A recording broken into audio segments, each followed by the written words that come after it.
Il derby tirrenico di eccellenza sorride al Gioiosa che davanti al pubblico del Comunale supera per 2-0 la Rosmarino e centra la seconda vittoria consecutiva in appena 5 giorni dopo il successo nel recupero contro il Giarre. 3 punti pesanti che permettono ai Granata di agganciare proprio gli ospiti in classifica. Prima del fischio d'inizio, momento di grande commozione, il capitano della Rosmarino Natale Gatto depone un mazzo di fiori sotto la tribuna per ricordare Mister Leo. Tutto lo stadio accompagna il gesto con un lungo applauso. La gara si accende lentamente. Nel primo tempo è la Rosmarino a provarci con Gatto, ma il suo piazzato termina di poco a lato. Il Gioiosa risponde con muschio, ma la mira non è delle migliori. La partita cambia volto ad inizio ripresa. Al 48esimo Parafioriti calcia da fuori, Pileri non trattiene e il pallone finisce in rete. 1-0 Gioiosa e prima gioia in campionato per il classe 2007. Spinta dall'entusiasmo del pubblico, la squadra di Silvestri sfiora subito il raddoppio con Calderone. Poi al 62esimo chiude i conti.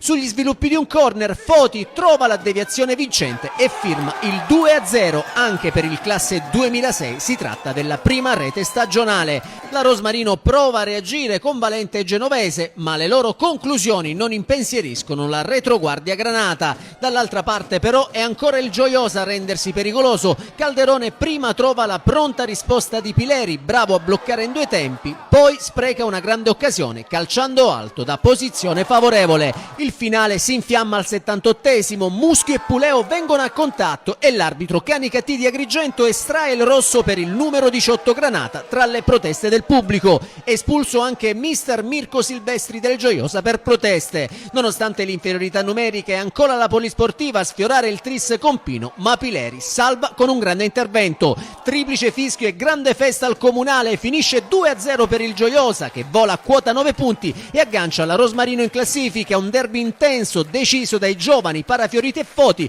che fanno esplodere di gioia il popolo Granata.